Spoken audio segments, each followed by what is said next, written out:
Pintu teater 2 telah dibuka. Para penonton yang telah memiliki karcis dipersilakan memasuki ruangan teater.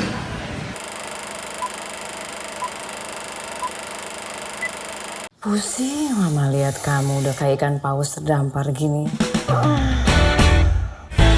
Iya, yang bubur lagi ya. Ra, inget lemak. Tapi gak apa-apa deh, nutrisi buat ibu hamil. Lo diem aja tuh dikatain hamil. Ntar kalau gue protes bilang baper. Rara, kamu kayaknya gendutan ya. Gak boleh kayak gitu. Itu namanya body shaming, mempermalukan tubuh orang lain. Cantik-cantiknya mereka langsing, putih.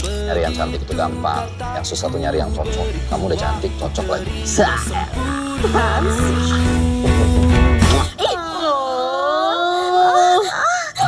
Kejana inginmu mimpimu. Wah, perut pengen gue gunting deh rasanya. Kok lo pakai amplop itu sih? Ikan tahunnya babi, ya bener dong. Bukan masalah binatangnya, Dika. Terus gue udah pernah pakai baju ini loh, Beb. Ibu, pengantinnya di sebelah mana ya? Pengantinnya ya kalian lah. Amin. Tadiin saya suami dong. Pasti ibu yang terlalu milih-milih nih. Percaya sama zodiak-zodiak ya? Saya nggak percaya sama zodiak. Oh. Sio. Kita sama-sama tahu lah lo yang paling mampu. Tapi masalahnya di industri kita ini, isi kepala aja nggak cukup. Penampilan juga penting. Rara mana pantas mimpin kita? Mimpin. Belajar dandan dulu gimana? Lo itu yang paling pantas gantiin Mbak Sheila. Mama nyuruh kamu jaga makan, rawat badan. Itu semua buat kamu. Bukan buat mama. Rara kenapa? Ini masalah orang jelek lo, kamu gak bakal ngerti. Gue udah bilang sama lo kan, gak usah gangguin anak kos cekap gue. Kadangkala tak mengapa untuk tak baik-baik. Serius gue tanya lo tuh ngejar apa? Iya ngejar hal-hal yang selama ini gak bisa gue dapetin. Jangan berubah ya. Tumben pinter, abis minum minyak ikan lo ya? Yoi. Ji, memang ikan ada minyaknya? Ada. Kalau habis diurut. Assalamualaikum warahmatullahi wabarakatuh. Saya Siti Habibah dengan nomor NIM 511-201290. Film Imperfect Karir Cinta dan Timbangan menceritakan bagaimana kehidupan Rara, seorang perempuan yang pintar namun memiliki tubuh yang kurang profesional sesuai standar kecantikan pada umumnya, kesusahan dalam pekerjaannya dan kehidupannya sehari-hari. Film ini memiliki alur cerita yang sesungguhnya sering ditemui dalam keseharian manusia, bahkan mungkin di setiap individu, yakni mengenai perubahan kepribadian dan cara berkomunikasi kepada keluarga dan lingkungan sekitar. Film ini mendeskripsikan konsep diri yang terdapat dalam diri Rara dan Lulu. Dari adegan yang terdapat dalam film ini menunjukkan bahwa konsep diri negatif yang kemudian berubah menjadi positif yang terdapat di diri Rara disebabkan oleh orang lain dan kelompok rujukan.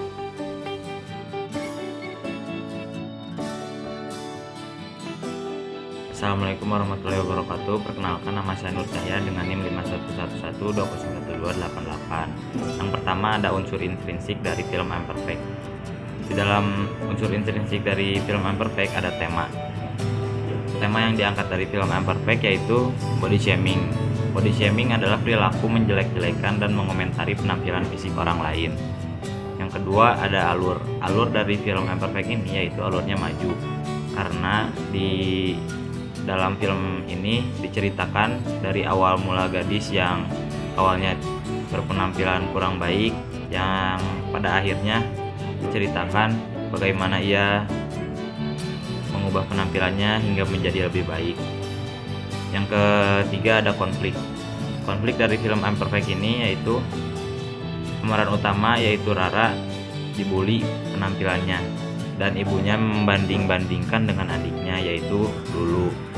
Lalu ia mengubah penampilannya yang asalnya kurang baik menjadi lebih baik untuk pekerjaannya. Yang keempat ada tokoh dan penokohan.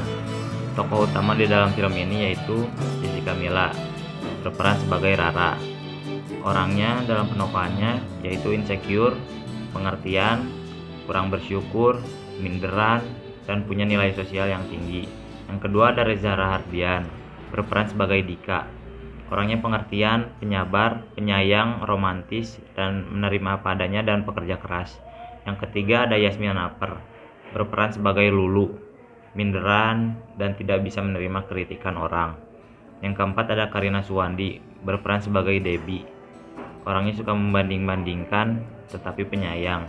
Yang kelima ada Kiki Narendra, berperan sebagai Hendro, orang yang bijaksana, peduli dan juga penyabar. Yang keenam ada Syarifah Danish, berperan sebagai Faye, orangnya apa adanya, setia kawan dan juga tomboy. Yang ketujuh ada Dewi Irawan, berperan sebagai Ratih, orang sederhana dan juga penyayang. Yang kedelapan ada Dion Wiyoko, berperan sebagai Kelvin, pemimpin yang humble, profesional, friendly, dan tanggung jawab. Yang kesembilan ada Boy William, berperan sebagai George, orang posesif, pemilih, suka ngatur orang, dan juga selebgram. Yang kesepuluh ada Ernest Prakarsa, berperan sebagai Teddy, orang yang setia kawan dan juga penyayang. Yang ke-11 ada Clara Burnett, berperan sebagai Marsha, orang yang antagonis di dalam film ini, yaitu orang yang suka membuli Rara dan juga merasa paling sempurna. Yang ke-12 ada Irene, yang diperankan oleh Karina Nadila, orang yang juga suka membuli Rara. Yang ke-13 ada Devira Aurel, berperan sebagai Wiwit, satu geng juga bersama Marsha, menjadi pembuli Rara yang selalu ikut-ikutan tetapi agak lemot. Yang ke-14 ada Kiki Saputri, berperan sebagai Neti, orang yang suka nyablak dan percaya diri. Yang ke-15 ada Zaza Utari, berperan sebagai Maria, orangnya yang kurang percaya diri. Yang ke-16 ada Aci Resti, berperan sebagai Prita, orang yang pendiam dan juga menutupi kekurangan. Yang ke-17 ada Neneng Wulandari, berperan sebagai Endah, orang Sunda, pinter tapi insecurean. Nomor 18 ada Diah Permatasari, berperan sebagai Nora, orang yang cerewet dan suka ngata-ngatain orang. Yang ke-19 ada Wanda Hamidah, berperan sebagai Magda, orang yang cuek. Yang ke-20 ada Olga Lydia, berperan sebagai Monik, mantan model tapi suka ngata-ngatain orang. Yang ke-21 ada Tuti Kirana, berperan sebagai Melinda, orang yang disiplin, pintar juga. Yang ke-22 ada Astri Welas, berperan sebagai Shika, orang yang percaya Shio. Yang ke-23 ada Uus, berperan sebagai Ali, orang preman. Yang ke-25 ada M. Rizal Hamidi, berperan sebagai Harry, preman juga temennya Heru dan Ali. Yang ke-26 ada Yusuf Oskan, berperan sebagai Harry, preman juga. Yang ke-26 ada Yusuf Oskan, berperan sebagai Edo, murid yang rajin. Yang ke-27 ada M. Faril, berperan sebagai Gugun, murid yang rajin juga. Yang ke-28 ada Sky Tiara Solana, berperan sebagai Vina, murid yang rajin juga.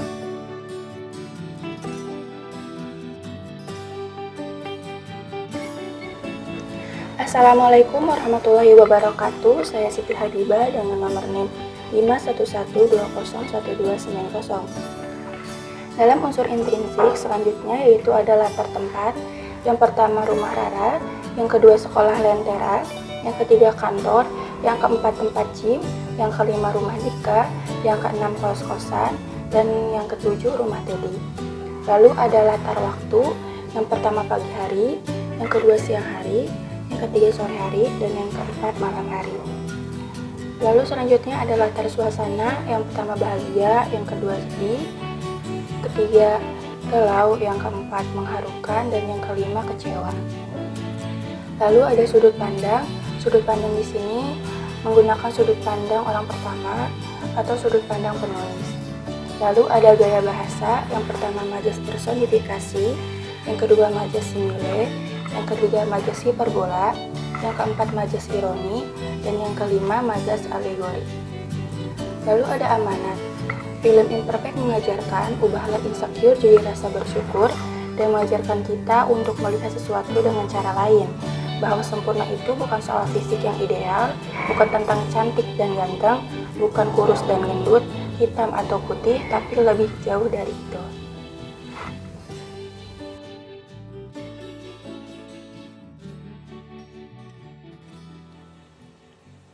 Perkenalkan, nama saya Faiz Irsadi dengan NIM 5111201291 akan memaparkan tentang unsur ekstrinsik dari sebuah film yang berjudul Imperfect. Poin yang pertama adalah latar belakang penciptaan film.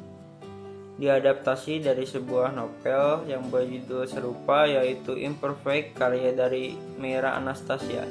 Ide dalam novel tersebut kemudian dituangkan ke dalam sebuah film yang berjudul Imperfect Karir Cinta dan Timbangan yang digarap oleh Ernest Prakasa yang merupakan suami dari penulis novel tersebut. Imperfect berawal dari rasa insecure Meira Anastasia yang sering kali diejek karena memiliki tubuh yang tidak sesuai dengan tubuh ideal yang dianut masyarakat. Terlebih, ia merupakan istri dari seorang public figure yang membuat ia mendapatkan banyak hujatan. Awalnya kritikan tersebut membuat Meira shock dan sedih. Namun lama-lama ia pun berpikir, mengubah fisik sesuai dengan harapan netizen tidak akan ada habisnya. Lalu ia pun bangkit dengan segala keterpurukan dengan menuangkan segala pengalaman body shaming tersebut melalui novel yang akhirnya dijadikan sebuah film. Poin yang kedua adalah latar belakang sejarah pengarang. Meira Anastasia lahir di kota Pematang, Siantar, Sumatera Utara pada tanggal 29 April 1983. Ia merupakan anak bungsu dan anak perempuan satu-satunya. Ia tumbuh dan besar di kota Bandung. Meira merupakan lulusan SMA Negeri 2 Bandung dan melanjutkan pendidikannya di Universitas Katolik Parahyangan. Setelah menikah dengan Ernest Prakasa dan dikaruniai anak, ia sepenuhnya menjadi seorang ibu dan istri. Ketika anaknya sudah besar, ia pun mengikuti jejak suaminya menjadi seorang penulis.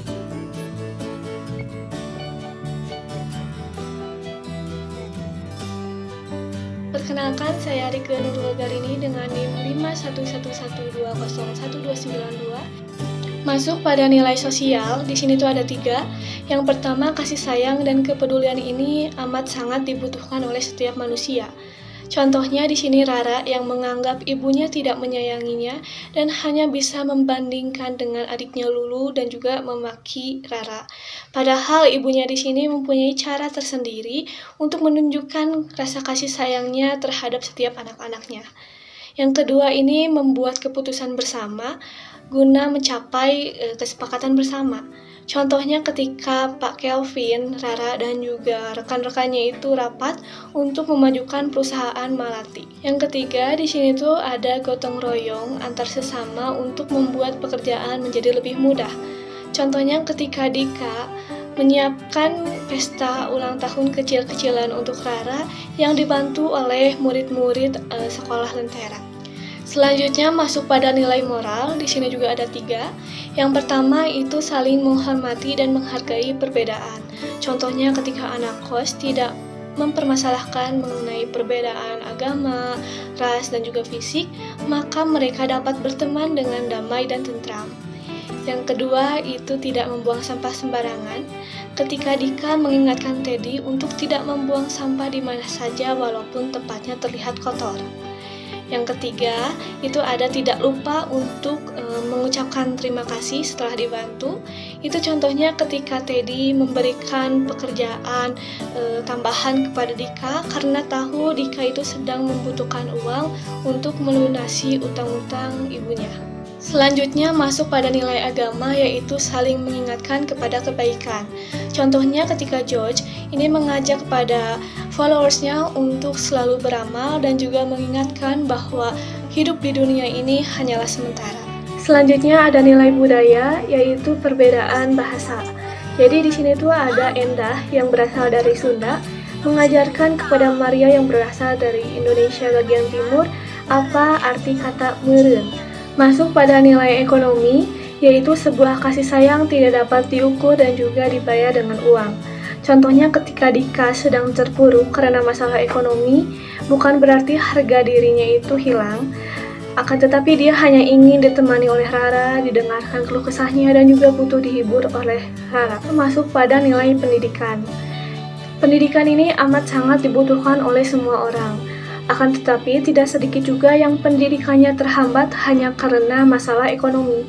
Contohnya ketika Dika dan juga Rara ini mengajar anak-anak yang kurang mampu di sekolah Lentera. Jangan menilai rendahnya tempat kita mencari ataupun membagi ilmu, karena ilmu ini bisa berguna bukan karena tempatnya.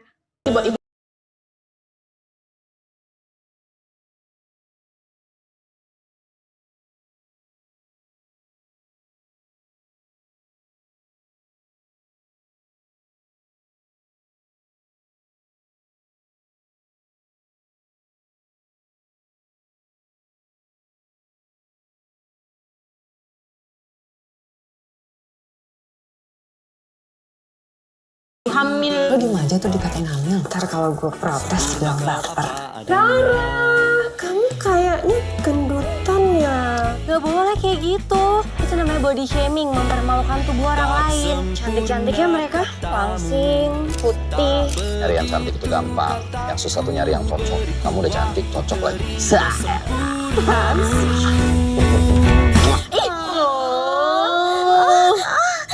Kejana inginmu mimpimu. Wah, perut.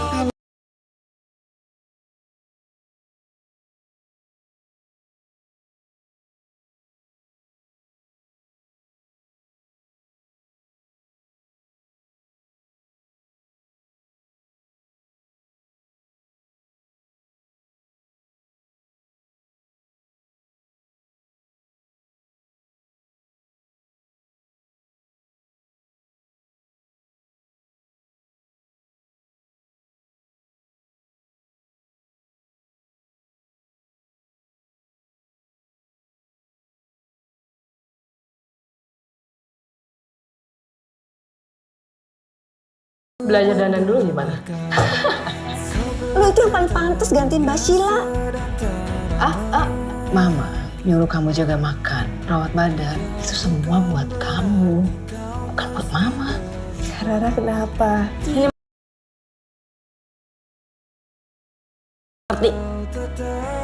Lu bilang sama lo kan, gak usah gangguin anak kos cokap gua.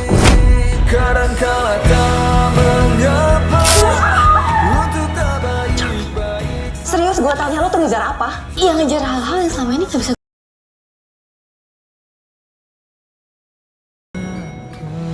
Tumben pinter, abis minum minyak ikan lo ya? Yoi. Ji, memang ikan ada minyaknya? Ada, kalau habis diurut.